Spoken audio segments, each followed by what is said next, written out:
Without further ado, I would like to give the stage over to this panel's moderator. A. David Lewis is a comic book scholar, comics writer, and comics judge. He works as an assistant professor at MCPHS University, where he specializes in graphic medicine, the intersection of comics and healthcare, and is the editor-in-chief of the field's first journal, the Open Access Graphic Medicine Review. Dave has recently written the comics adaptation of Khalil Gibran's poem, The Prophet, which are available here at the Million Year Picnic Table. Thank you for coming to MICE, and please enjoy the panel. Thank you, Ariel. Thank you all for being here and with us today. It's a great pleasure to be back at MICE and to be moderating this wonderful panel. I'm going to take a moment to provide bios, backgrounds for our four panelists, and then I'll invite you to welcome them with hearty applause. We're going to begin first with Breena Nuñez, pronouns she, they. Breena is a working cartoonist, part-time professor, and mother. She creates diary comics about various things like the awkwardness of racism, xenophobia, and the nuances of what it means to be a US-born Afro-Central American. More recently, Breena has used comics to archive their experiences from pregnancy and into motherhood. Majority of their comics are published through Lahaina House. Am I pronouncing that correctly? Mm-hmm. Lahaina House, a small press she co-founded with her spouse, Lawrence Lindell. Next to her is Natalie Norris, pronouns she, her. My pronouns, by the way, are he, him. Natalie is a Vermont-based cartoonist. She has taught and lectured about depicting trauma in graphic memoir at the American Library Association Conference, the Graphic Medicine Conference, dear to my heart, and various graduate programs. Dear Minnie, Book 1 is her debut graphic memoir, which was released this July with Fantagraphics. She is currently working on Book 2. Next to her is Deb JJ Lee, pronouns they, them. Deb is an Ignatz-winning Korean-American artist currently living in Brooklyn, New York. They have appeared in The New Yorker, Washington Post, NPR, Google, Radiolab, PBS, and more. I have heard of some of those. I have. Books they have illustrated include The Invisible Boy by Alyssa Hollingsworth from Roaring Book Press, and The Other Side of Tomorrow by Tina Chow from HarperCollins. In Limbo, which was published in 2023, is their first graphic novel. And on our very end, we have Vincy Lim, pronouns they, them. Vincy is an award-winning cartoonist, illustrator, and workshop programmer. Their debut graphic memoir, When She Set Fire to My Friends' Houses, explores, as a disabled person, the insidious nature of abuse, attempted murder, and child sex trafficking, and its rippling effects into the crevices of everyday life.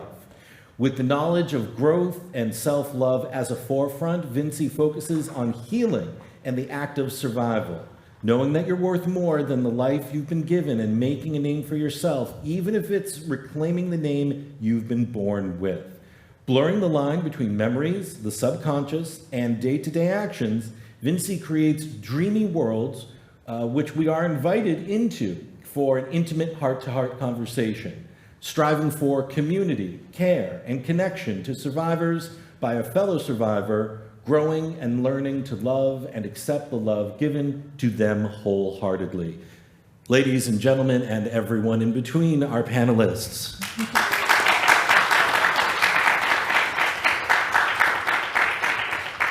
Now, the difficulty here is actually the beauty of it is we are coming from very different experiences, different backgrounds, even different cultures. What I've tried to do is to take the panelists' work and just try to find some points of commonality. And that's where we'll start the discussion today, but I'm hoping we can then open it up to audience conversation and participation, questions about their work, their process, and their own experiences. The first element that I'd like to focus on, I have a panel here from Deb's book. Hi, Deb. Hi. Deb, one of the things that I felt that the works involved here had in common, particularly when trying to depict mental health issues on a comics page, was the issue of dissociation. Yeah. Would you mind talking either about where this falls in your work or just how that topic is addressed visually in your work? Yeah, I mean, when I was illustrating that sequence, I was a little worried that I was doing it a little bit too literally, like, oh, I am literally escaping the panels. But I think that was like the first time I've truly experienced dissociation, like at that point where it just feels like you're watching like things happen through a one-way mirror. But yeah, that was definitely like the clearest thing. But you know, sometimes if it's very literal, like it works. Like some of the most literal drawings that I've done where I was like, oh, this is corny. But like for some people it like resonated very well. I'm like, oh, yeah, I did that on purpose. Yeah, yeah, that was not an accident. But yeah, I would say that dissociation doesn't really play a huge role because I feel like I've only truly felt it like maybe a few times, luckily. But this was like one of the times where it just like hit and it was very surreal. But yeah, And yeah, I think that sometimes visualizing it in its most literal sense can be terribly effective. Yeah. I also saw this, I think, in Natalie's as well. Natalie, I don't know if you want to. I'm sorry that we're presenting you on the toilet as your very first introduction to the audience, but I still thought that you approached it from another interesting angle. Would you mind talking about that? Sure. I have like a couple of different images of dissociation in the book, and each one, I'm seeing if we have another one here. So there's that. I feel like there's the kind where it's like, I feel like my spirit or whatever sort of leaves my body and is sort of higher up, and that in the first image, feeling a part like leave and then go out the window. And then there's the kind where like the rest of the world becomes unreal. But I think with this one, I just wanted to use comics to give shape and visualization to something that obviously couldn't have been visualized, and and I think that's what's so great about comics for depicting trauma, is that you can show the parts that you feel inside, but other people wouldn't have seen. And that perhaps words alone might not capture as fully or as richly. Now, I thought, I'm reading into this a little bit, Vincy, but in this passage from your book, there was the idea sort of feeling lost. I never knew where we were. I never knew where we were going. And I wondered if that relates at all to the discussion we're having here, a sense of either being dissociated from the self or just not being able to locate oneself in the present. Would you like to say anything about that? First thing, this is really loud. First thing that I'd like to say is I have experienced dissociation pretty much all my life, except for the last few years I have not, which is pretty exciting. So it was mostly just, I have a dissociation disorder, so I have been dissociating all my life. And it just, sometimes I would be like playing on my, I remember being a kid playing on my DS, and then I would like fall through the couch and then go into the basement, like my ghostly image, and I'd be like, I'm stuck in the basement for 2 hours now, my body is not here. So it's just that kind of vibe. It's very much like I don't have like grounding, like I can't really feel like the ground underneath my feet. I can't really like experience the like reality that other people do.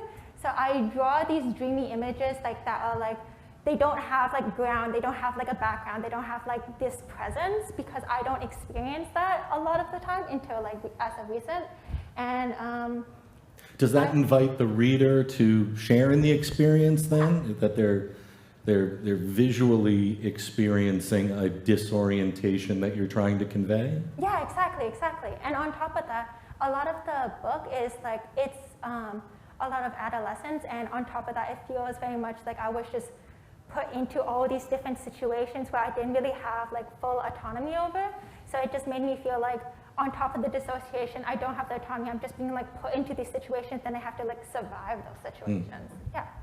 How much, and this is an open question to all of you, and we'll be turning to your work as well in just a moment, but to what degree do the experiences that you're feeling contribute to your attraction to making art itself?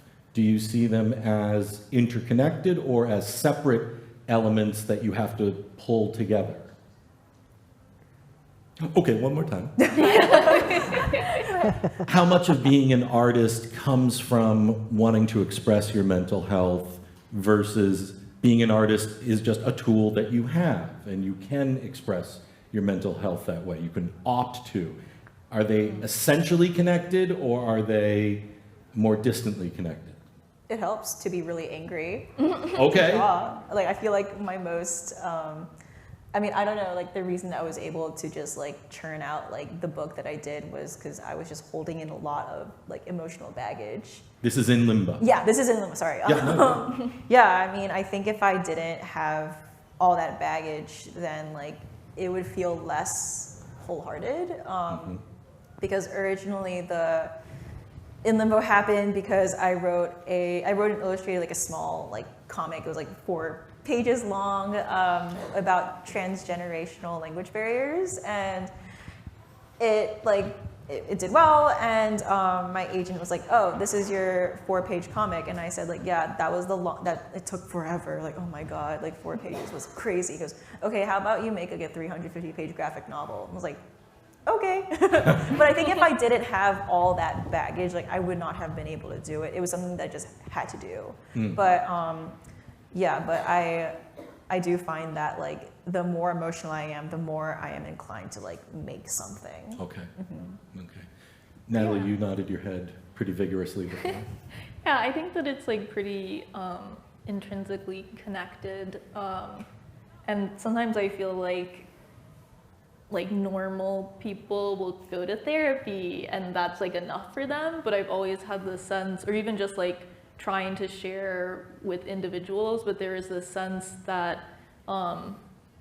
I could never express in words the whole story. And there's also like not a great way, like with trauma, like you don't have a lot of opportunities to sit down and just like go from like all the way through with someone. And I think it's also like harder for people in some ways to hear that in words, and like they'll tend to shut down. But with books, it's like you have this opportunity to put it all out there and people can engage with it sort of at their own pace. Yeah. And then you're also able to connect with people who you would otherwise never meet.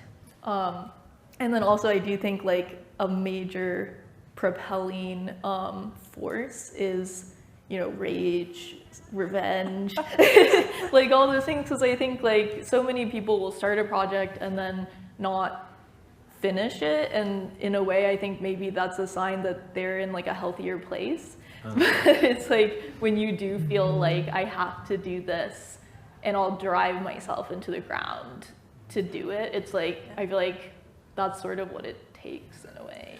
I don't mean to share my own psychology here, but with Deb's discussion and the idea of baggage, this seems to revolve largely, in some cases, around family and around family dynamics or family of origin. I know that in your own work, Breena, you deal with family, but from yet another dimension, that of being a mother. Would you speak to how that relationship impacts on your work? Mm-hmm. Yeah, I feel like it's such a really specific experience being a new mother. Going into pregnancy, I didn't realize, actually, I found out more so when I was pregnant, working with my therapist for the last couple of years, that I probably suffered from anxiety for probably a majority of my life, but I just was able to find ways to mask it as a youth. And that comes from, I think, also from my family of origin, right? Coming from a 1.5 first generation experience, and I say that because my mother came to San Francisco when she was 12, and my father came also to San Francisco when he was like a young adult. So very different experiences, but like always facing like this idea of fatalism. Like it's like a very like intimate thing that I feel like I kind of learned to like,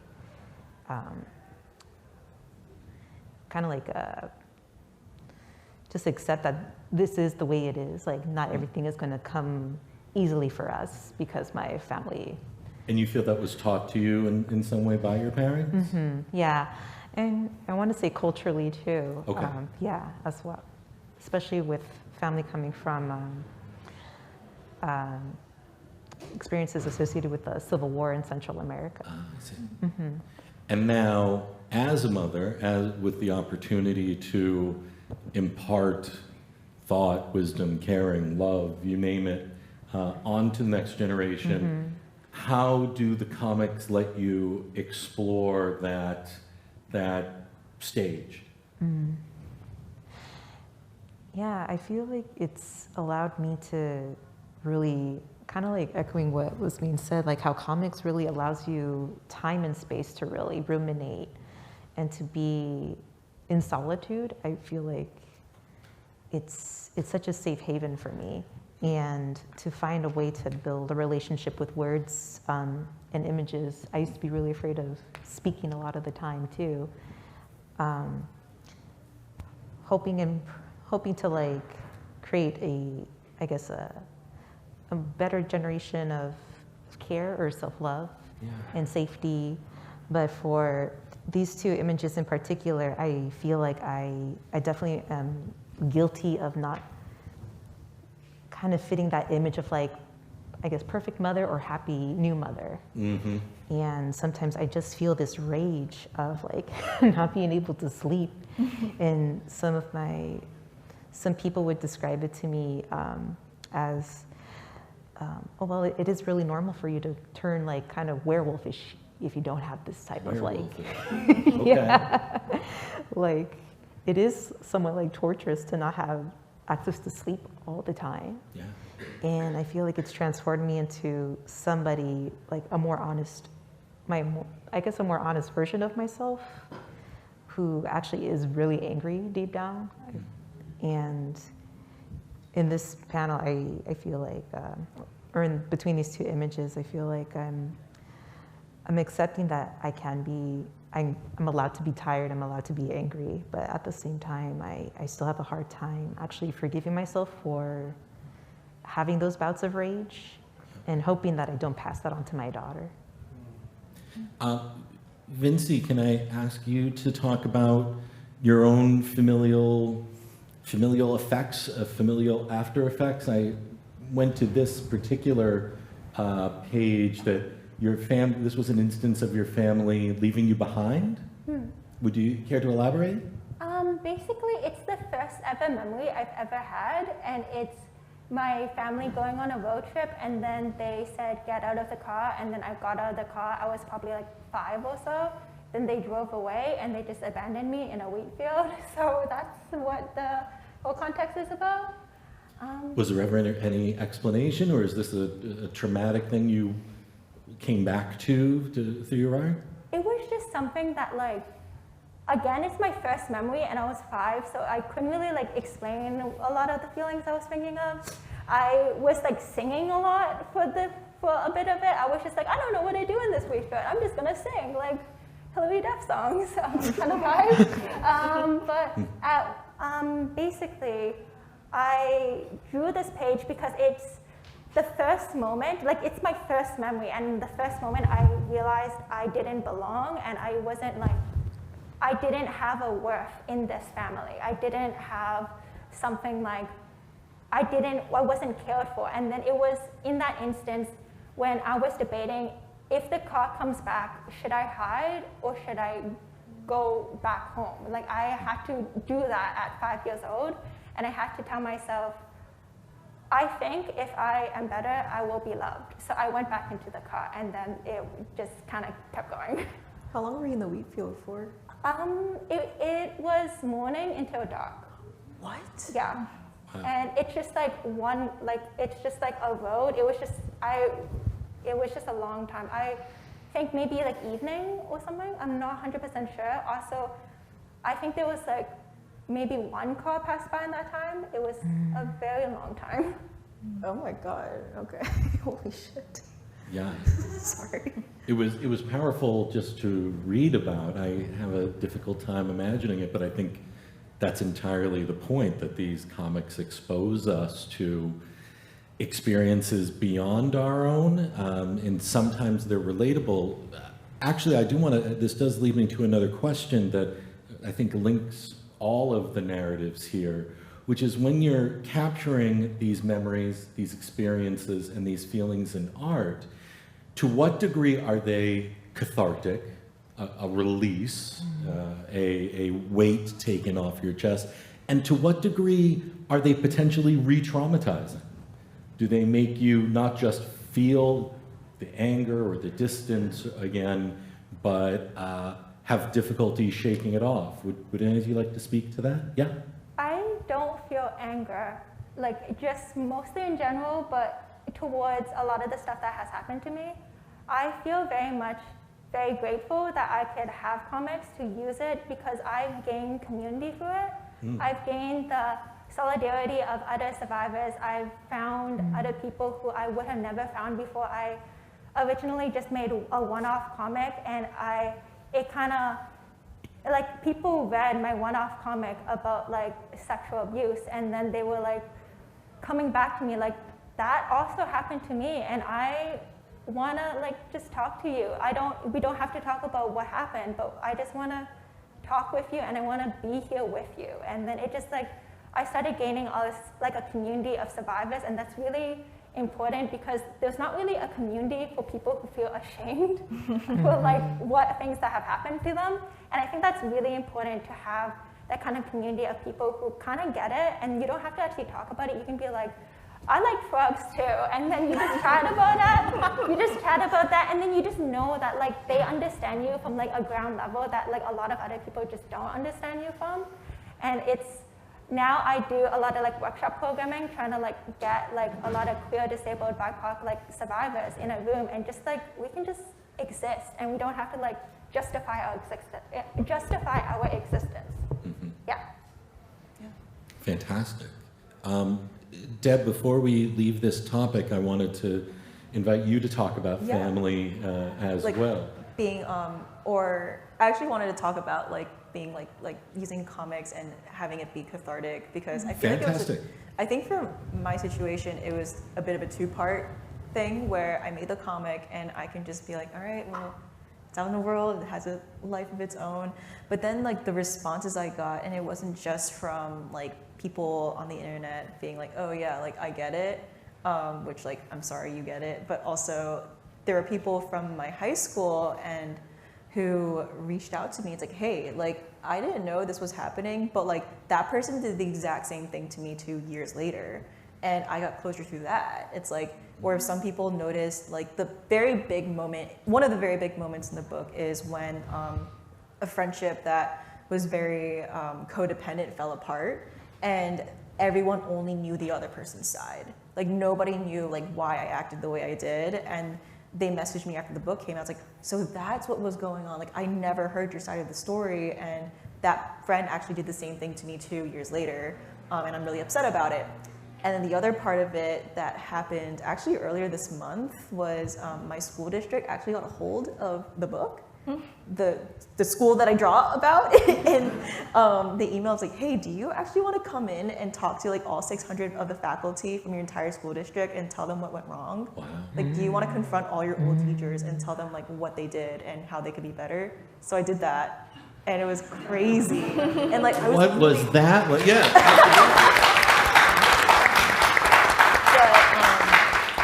What was that like? It was crazy because there were so many people, and like all my old teachers were there, and I would just talk about like, yeah, like this is what happened at this point, and like I knew that teacher was in the room, like seeing, like, and I think they knew that I was talking about him, and it was just like, I mean, it went really well. Like I was really nervous about it, and I tried to like word everything very carefully. Like I made it a lot of like, yeah, here's all the things that happened, but here's all the good like things that teachers did that were very kind to me. And how can you as a teacher like show your students that you care? And like it sucks because like teachers don't get paid enough in a public school system anyway, so like I felt kind of bad, but Oh, like I got a standing ovation, and like my partner, who also went to that high school coincidentally, gave me a hug as I like descended from the podium, and it was very, very sweet. And I think that was a closure that I didn't think I needed, but I got. So the comic is what unlocked that, Yes. or what made that Yeah. possible. But if you hadn't expressed it through comics, Yeah, no, they would have never known.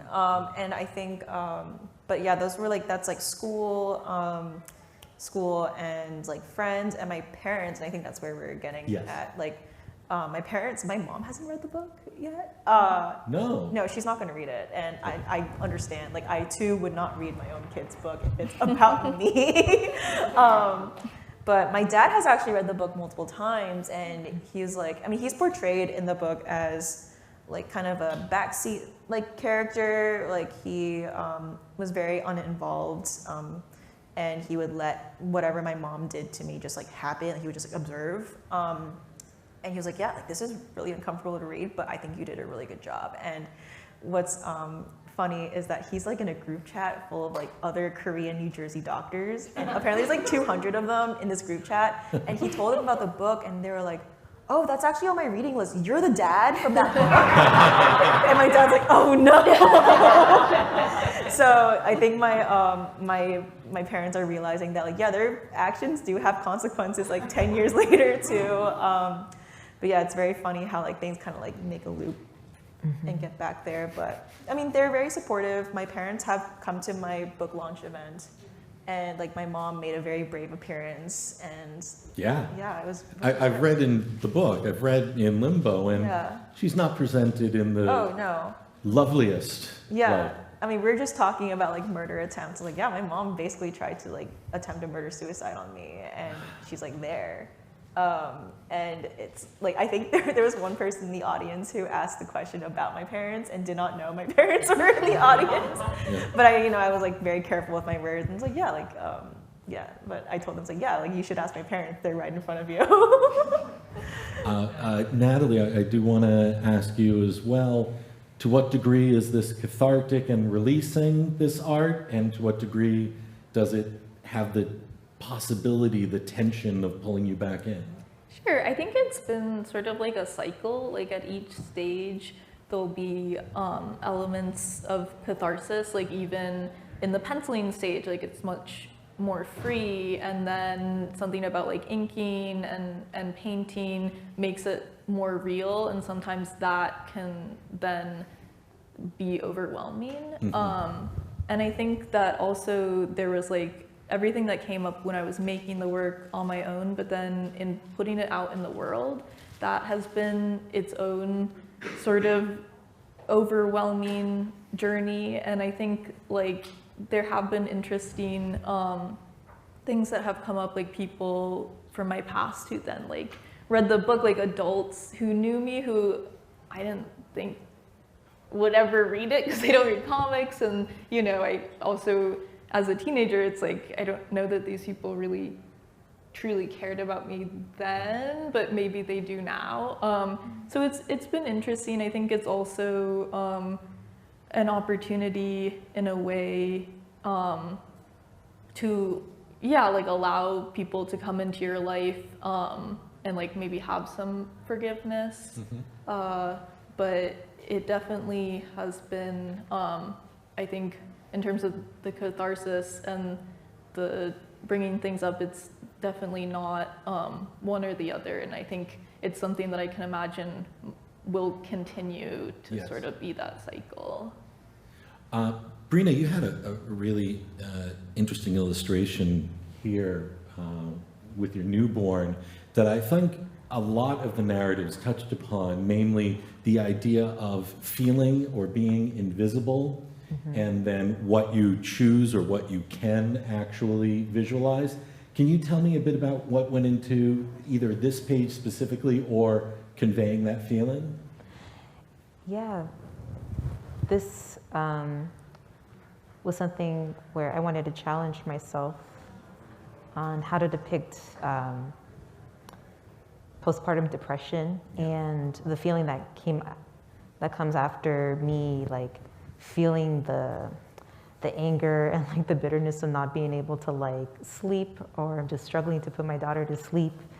But after nursing her, which is a interesting, like beautiful, challenging experience that comes with its own biochemical like reactions in me that also influence the depression and the anxiety, I sometimes feel like a wash of like love and just like, I don't know, wholesomeness. But there are moments like this where I really feel empty. I really feel like I'm just disappearing, or something that we don't often talk about as new mothers. Like sometimes it feels like we're going through like a process of dying and rebirthing. We don't talk a lot about the feeling of dying when it comes to creating life and giving birth to life. There's no question that you evoke that very compellingly with your Thank work. you. I'm going to turn to the audience in just a minute, but there are two other elements I wanted to focus on. The idea of not just mental health being invisible, but some physical health issues also not being visibly present. And Natalie, your page here, I think, spoke to that. Mm-hmm. And do you find one more effective to convey through comics than the other? Mental unease versus physical unease? I mean, I think for me, my book is also about adolescent sexual abuse and assault, and there were sort of two threads from my adolescence. There is the all the medical problems and experiences that I had, and then there's the sexual trauma, and I chose to focus the book on just one, so I started with the sexual trauma. So I include this page to give context, but I think that for me, it's like both of these experiences were so charged that it was too much to try to do them both at the same time. And so it's definitely something that I'll circle back to. And I think, it's difficult to, I think, depict, maybe even more difficult for me to think about how to depict physical pain, because it's almost hard to, even like remember or describe it. It's something that's like so catastrophic when it happens, and then as soon as it's over, I feel like I'm constantly in this cycle, sort of like what you're saying, of like death and rebirth. And it's like as soon as it's over, I'm like, yes, like I'm so alive, you know. But then it's like it hits again, and so there's almost like this amnesia in terms of when it's not happening. So yeah, that's definitely something that I'll do have to explore in later work. Okay. Before we open it to audience comments and to audience questions, I do want to highlight the idea of hope and the idea of therapy, whether it be through comics, with a professional, both, as being important aspects of your work. Vincy, this seemed so hopeful and bright to me. I loved reading it. How did it feel to come to this and to put this on the page? I feel like it's just something that you grow to learn to love, to learn that love is hard, because when all your life, all the love that you received was like pain, then pain turns into love turns into pain, and then when someone actually like genuinely wants to care for you and love you, then it turns so scary, and it's almost like they want something from you or they don't, or they like, what do they really mean by that? Like it's very scary, because for a long time I thought like being like hurt like was something like that was the only thing that made me feel like cared for, and then it just like changing that perspective and trying to like learn to adapt to like what is actually normal is really like important. And I know that like change and growth is possible for like every single person. There was also another page that I put up, but it was just text, so I don't know if it's actually in the slides. I don't think I captured that, but please talk about it. But it's I put it in because it's very important to me. It's just the text, it is not a curse to be alive. And I find that very deeply as a person who has gone through a lot of different things. I've gone through all the, like there's a lot of parents out there who are like, don't do this, or else a scary man will come across the street and like grab you and blah, blah, blah, blah. I've gone through that. I'm legitimately a trafficking survivor, and I don't think it's a curse to be alive anymore. I think it's a blessing.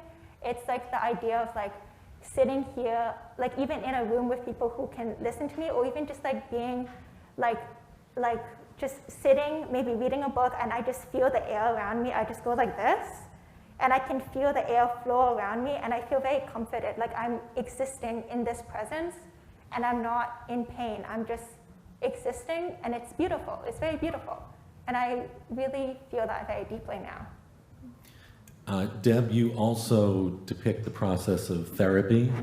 I thought something that was very intriguing, particularly about this panel. Am I correct? Do we see the therapist at any point? No, you don't see the therapist. It's just... I literally don't remember what he looks like. So I was like, I guess I'll just cover him in plants. What led you to choose this approach for your therapy sessions? Oh, I mean, it was just like I said, it's a logistical thing. Like, I was like, what does he look like? It's like, I'm not even gonna, like, I felt like if I just make up a person, it would just feel disingenuous and a little bit weird. And this is totally effective. I don't think you fell back on a bad mechanic or anything. Okay, I'm glad. Thank you. Okay. I mean, a lot of, I don't even remember what my therapist told me. I think a lot of those therapy sessions were actually just like conversations with the older version of myself, like things that I wish I could tell myself at like 17, 18. I don't show myself as the therapist, right. But it's like a shrouded mystery, literally. But yeah, also plants are cool. Plants are cool. Plants are cool. Yes, okay, Yeah. plants are cool. At this time, if the panelists are willing, we'd love to take some questions from the audience, either about the process of creating comics here or how they've moved through their own lives to arrive at the place where they could share these stories. Are there questions from the audience? We do have a few. Dan, would you mind going around and sharing the mic with them? Okay. So when portraying traumatic moments and experiences, I know when I'm doing that in my work, it can be kind of difficult not to fall back into those moments, and usually it's difficult to face them directly. I was wondering if anyone here has struggled with not losing yourself in traumatic moments you portray, and how to avoid doing that if it does occur. I want to talk about that. I have diagnosed memory loss, so a lot of the memories that I have is lost to time. And at one point, I know a lot of people, when they go through traumatic things, they want to forget. They want to forget, and they don't want to remember anything that's happened to them. I want to remember every single moment, so I know that I deserve more than that. I think very deeply about like how these memories are kind of like monsters, but they hold you very softly because they are like reminders that this is a bad thing and you don't deserve to go through these bad things. It's very scary. It's very scary to have all these memories, but by making comics, I have catalogs of things where I can revisit where it is, and I know that's not okay, and I don't deserve this. And these are my memories, just as true as it is, and I can live past this if I choose to do so. But if I forget all of that, then I'm scared to just repeat the cycle, and I just don't know how to navigate through that. Well, I would just feel this emptiness inside of me, and I don't know why. So having that grounding, having that peace that actually I can see what happened, makes me be able to move past it. Yeah, I think for me it's because I spent so many years trying not to remember and to avoid, but then that being impossible. There's something about memoir being that container where you're saying, as I work on this, I am gonna fall into it. I'm gonna fall all the way. And but I'm choosing to do that as opposed to going about life and it hits you when you don't want to. So I think it's like, for me, it was about sort of like reframing that. And even though it is like uncomfortable and can set you back, it's like the sense of agency was really helpful. Is there another question? Yes. Hi, so I wanted to ask about art style, kind of going off that question, because, like, on one hand, I feel like when you're drawing, like, when you're trying to depict, like, very difficult things, or very difficult personal memories, and you have, like, a very involved art style that, like, takes quite some time to, like, have the finished product that you want, for me, per se, it can, like, be difficult to, like, get, because, like, it feels like you're, like, stuck in it for a really extended period of time, and then I, like, don't want to, like, complete the whole thing. But on the other hand, with like I really admire people who have like very free art styles, but I personally have found that I only like am able to like draw like very freely without like planning or whatever. In like very intense emotional moments, which obviously is sustainable over the course of like a very long project. So I was So you want to know how their art styles, do you mean evolve necessarily, or how the art style evokes a feeling? Yeah, just like how like your art style is often responsible for working with these kind of like, memories and subjects.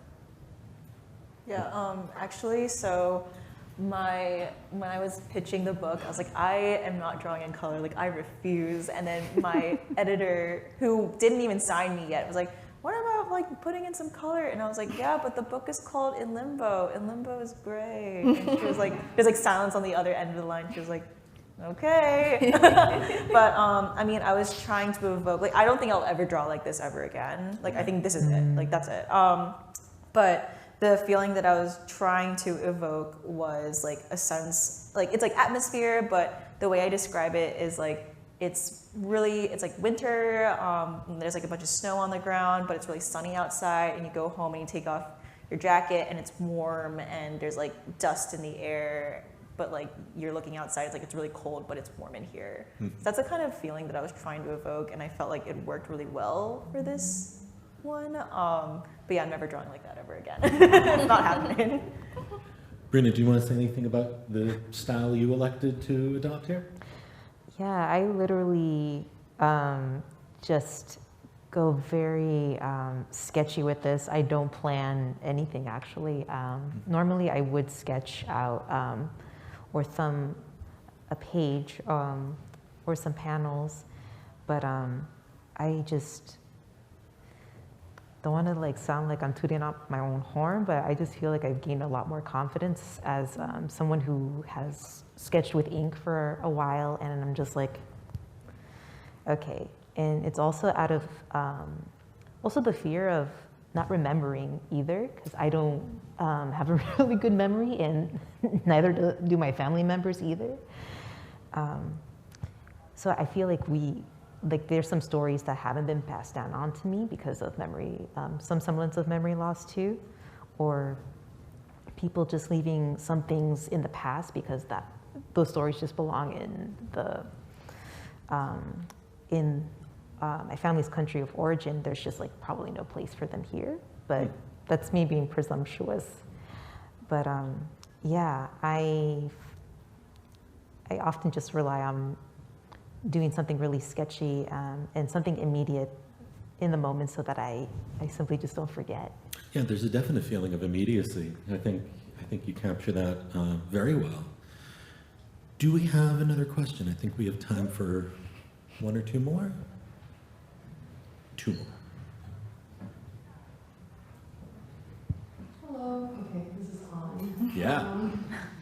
Yeah, so I think it's really great that all of your works have been able to just like connect to people that you otherwise probably wouldn't have met just normally. And as an artist who is starting out and like telling personal stories or comics and scenes, how do you get over the hurdle of just being perceived by the public, especially if you've done like public works elsewhere, or like people within certain organizations follow you online, and things like that?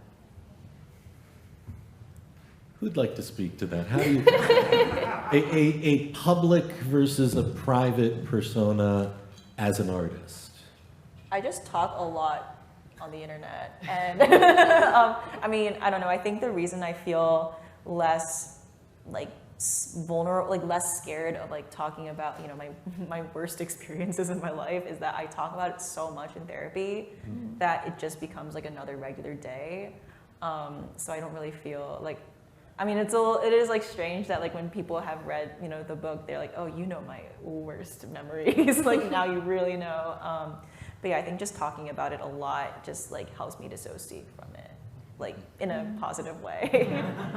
I feel like I kind of have a little of the opposite, where I used to talk more on the internet, and then once I put my book out there, I had this feeling of like, okay, I need some boundaries somewhere. So if I'm gonna talk, like show you, you know, this much graphic detail from these experiences, like then I need to like bring it in and be a little more private. But I think also it's just been like a gradual learning experience about like putting the work out there and then realizing that even though it's work that shows sex and partying and violence, it's like, I think I had this fear that then people would perceive me as like unprofessional, and that really hasn't happened. And so for a while, it's like I was really scared, like, oh, my boss is Molly. And I do work in the arts and comics, and so it's a little different than like if I had some corporate job. But I think like it has almost been an exercise in like trusting that people, at least like good people, are more like open to, I don't know, like they understand it's art and you're giving the world a gift by putting it out there. And so I've actually not received a lot of like negative judgment. Have any of you ever had your art, your stories used against you? Not yet. I know that's a fear, but I think it's worth, for the audience and for the specific question, noting that as much as it could potentially out there happen, the likelihood is low. I can talk about that, but I was actually going to say something really hopeful before. Oh, yeah. Bring the hope. I'm going to say two things then. I'm sorry that the second one will be a downer, but the vulnerability I find is a lot of power, and just being able to talk about, even, I'll give an example. Just having memory loss, telling people that you have memory loss is really scary. You don't know how people will take advantage of that. You don't know how people will hurt you, and you won't remember. So, but the thing is, the more I tell people and they understand, I have so many friends who come up to me and say, hi, Vincy, my name is blah, blah, blah. This is our relationship together, and I care about you. And this, like, I just want to talk to you again. And then I would be like, oh, hi, it's you. And then I remember vague, like, instances about them. And then I remember that they care about me, like, in those instances. Like, some people would be like, hi, like, they just want to, like, be there for me with the capacity I have for them. You know what I mean? Nice. Like, it's good. It's like being vulnerable has allowed me to just exist without like performing, which is really nice. But yeah, sometimes there are downfalls for like being very vulnerable, because some people don't really understand, like they've never gone through what you've gone through, so they don't really know how to react to it, and they just react really badly. They're just almost like insidious, not saying that you shouldn't like do what you want, but I've had like places where I legitimately, one place I went to, and it's not at the fault of like the place or the people or like any of that, but like I've had people come up to me, especially at just one event. It was just like people would come up to me and be like, attempt murder? That's kind of funny. Why are you alive? And then they just like, it's like really insidious, but like that's pretty rare, and it's really good that there's a lot of people who stand up for me and just say like, hey, that's not okay to say at all. Like you shouldn't like judge someone's existence just like that. And it's hard because you put yourself in a state where we live in a society where people don't understand things like this, and we live in a society where abusers kind of have like power, and like people who are bad also have a lot of power. So it's really hard to like you won't always get a lot of good people, but even if I get 10 bad people and one person who's like, thank you, I care about that one person. Yeah. I don't care about the rest. We have time for another question. Oh, wow, thank you. Oh, geez, that's really close to my face. All right. So, I visited all of your tables, and I've just been gobsmacked at just the quality of the work at hand. And I thought to myself, yeah, I want to do something like that, especially with my, like mental health difficulties and whatnot. So, in the most generic question this panel will be getting so far, how do you charge through all of the mental health struggles and just, in the end of it all, produce something that you'd be proud of? Like, how do you get yourself to just make that extra push to actually document this? I feel like time. Like, I don't share a lot of diary comics or like comics about recent experiences. It's like I'll do those and sometimes I share some, but like with memoir work, it's, like 10, 12 years has gone by. So I think it's helpful to have that hindsight and be able to look back and sort of piece together what happened so that you're not like currently in that crisis. I agree. And speaking of time, that's our time. Before you go, please applaud these lovely panelists once again.